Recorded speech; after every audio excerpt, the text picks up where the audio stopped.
Now, a man who discovered after being diagnosed with the life-limiting illness cystic fibrosis that he couldn't be the father of his 3 sons because the condition causes lifelong infertility has told this programme the news left him feeling suicidal. Doctors revealed in 2016 that Richard Mason couldn't be the dad to the children, who are now 19 and 23. Richard sued his wife of 20 years, Kate, and they recently reached a settlement of £250,000, with her admitting she'd had an affair while the couple had been married. Well, we spoke to Richard and his current partner, Emma. When he said to me, "You've got cystic fibrosis," I immediately thought, oh my God, my sister died of that at 29. And her death was very hard for me because with cystic fibrosis, you slowly suffocate on your own phlegm. And it took her 2 years to eventually waiting for a heart and lung transplant. And then she died on the operating theatre. So immediately I was just very saddened by that. But then when the discussion then turned to fertility, and he said, look, yourself and Emma, you know, you're going to have difficulty having children because you are, as a man with cystic fibrosis, infertile. It was suddenly like being hit by a sledgehammer. I just went, oh my God.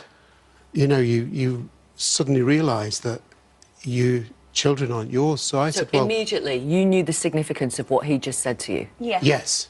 Both of you?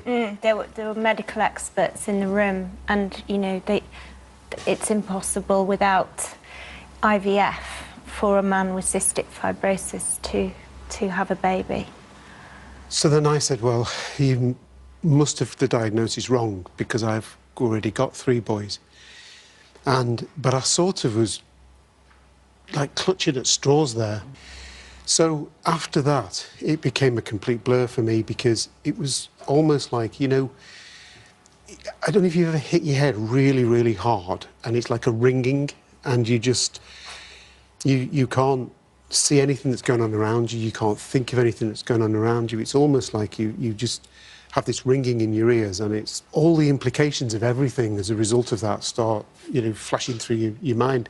Like what kind of questions are you then immediately asking yourself? He just wanted to go straight to phone Kate, his ex-wife, say, Kate, spare me the dignity, just tell me the truth. Was there anyone else? When I'd managed to compose myself, it was about an hour later, I sent her a text and I said, look, this text has been in the press, but it was actually repeated verbatim from what I sent to her, and it's still on my phone now. I said to her, look, I've just been diagnosed with cystic fibrosis. I'm not expecting you to be sympathetic about that, because she's a very hard person.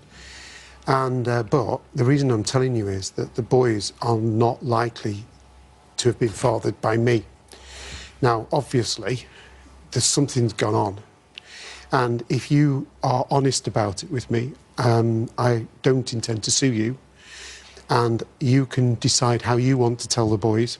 If you want me to be there at the same time, that's fine. But if you lie to me, then I will take action, and I'll decide how I'm telling the boys. And the immediate response I got back was, I am sympathetic, but whatever science says, those boys will always be yours. Those boys will always be yours. Which was slightly different than saying you are definitely the dad. When you were diagnosed, your sons were 21 and the twins were 17, I think. Yes. When your then wife was pregnant on those occasions, did you ever suspect, have any inkling, ever think, oh, that's a bit odd, at the time of the pregnancy, through the birth, afterwards? There was 1 or 2 occasions that after the boys were born, I thought that they didn't resemble me as much as, you know, you'd imagine that boys would. They didn't look like you? Well, they've got darker eyes than me. I'd have almost no body hair, and the boys have got very dark hairs on their legs and things like that. But around the time that she got pregnant, we'd been having unprotected sex for 7 years. Nothing had happened. Now, she always said to me, I have a tilted womb. I don't know what that is, but it means that it's harder for a woman to get pregnant. So we'd always thought it was her, and we'd gone for fertility treatment, or to see the GP to start the fertility process. And the GP said, well, the first thing that has to happen is you have to be tested, Mr. Mason, and then we test your wife. Now, it's likely to be 3 occasions of IVF that you're going to need. They're about £5,000 a time, so it's £15,000. But after that, there's a good chance you will have a baby. So when we went home, we both were working at Barclays at the time, and she said, look, you know, we've got our careers. We're both, I mean, yuppies was like in the 80s, a, you know, really like popular term for young people who were doing well in their careers. She said, we're both yuppies, let's just carry on with our careers and see how it goes. A few months later, she was pregnant. So I thought, oh my God, that's weird, because, you know, you often hear of people going for treatment and then suddenly naturally get pregnant. And she said, oh, it's just one of those things. So I did feel a little bit like that's a surprise, you know, because we go for to start the IVF, then decide not to, and she gets pregnant. This is, I mean, you've described the turmoil, you've described it feeling like you were hit with a sledgehammer. Did you consider taking your own life? Many times. The consultant said to me once, cystic fibrosis kicks in, and I'm one of the oldest people in the UK with cystic fibrosis, and probably the oldest person ever that I know of to be diagnosed with it. The average death is 41, and most children die of it a lot younger, like a sister as well, at 29. So you know that you've not got a particularly pleasant future.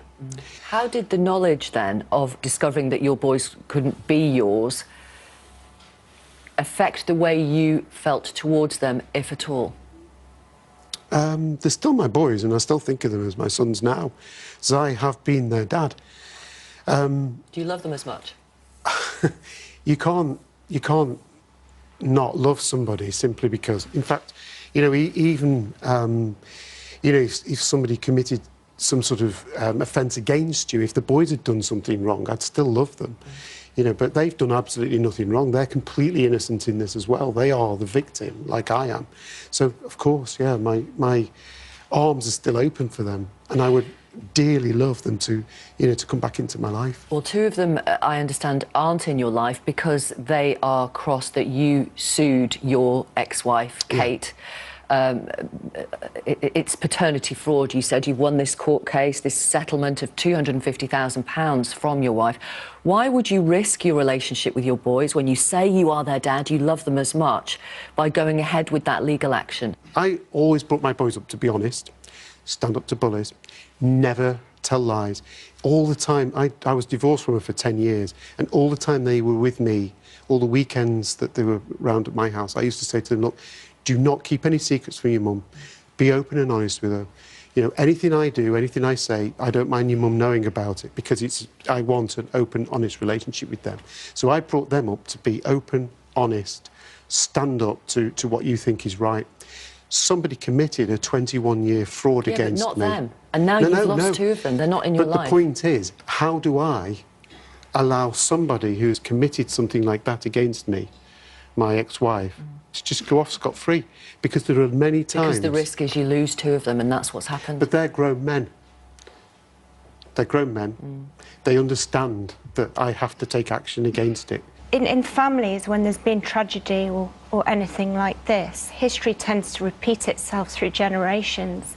And Richard wants to ensure that those boys don't think this is normal behaviour. She was completely denying that I wasn't the biological father. So up until the court case only a few weeks ago, she was still saying, even with DNA evidence, I'm sorry, the DNA evidence must be flawed. And the court case you're the biological absolutely father. Settled that, yeah. So if I am the biological father, those boys all have a risk of having cystic fibrosis. They all need to tell their insurance companies, they need to tell their potential partners, their children might have cystic fibrosis. I wouldn't even be allowed to meet them, because people with cystic fibrosis cannot meet other people with cystic fibrosis because they cross-infect. Right. So by going via my solicitor, finally, she then, a few weeks ago, said, actually, I accept. You're not the biological father. The boys have got no chance of having cystic fibrosis from me. I can meet them now, and they're free of knowing that they've got a potential genetic disease. Understood. Do you know who the father is? I've no idea. Why have you offered a £5,000 rewards to find out? I was toying with that as a strategy, because what I feel like is 2/5 of my life, 20-odd years of my life, have been a complete lie. The person I thought I was, I'm not. The relationship I had with the boys is not the same as I thought it was. A wife that I thought was loyal, but I had to divorce because we didn't get on, was not. So what I want to do is sit down with this guy and say, were you there in their life? When I was watching them play football, were you there? Did you buy them Christmas presents? How did you deal with the first pregnancy?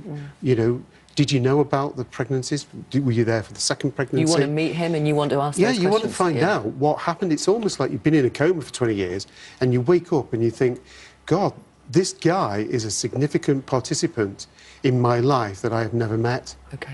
And I have a desire to do that before I die. Do you know when that will be? My lungs have deteriorated about 15% in 2 years. And that level of deterioration may be 6 to 10 years. Thank you very much for coming on the programme. We appreciate it. We wish you all the best Okay. as well. Thank you. Thank you. Thank you.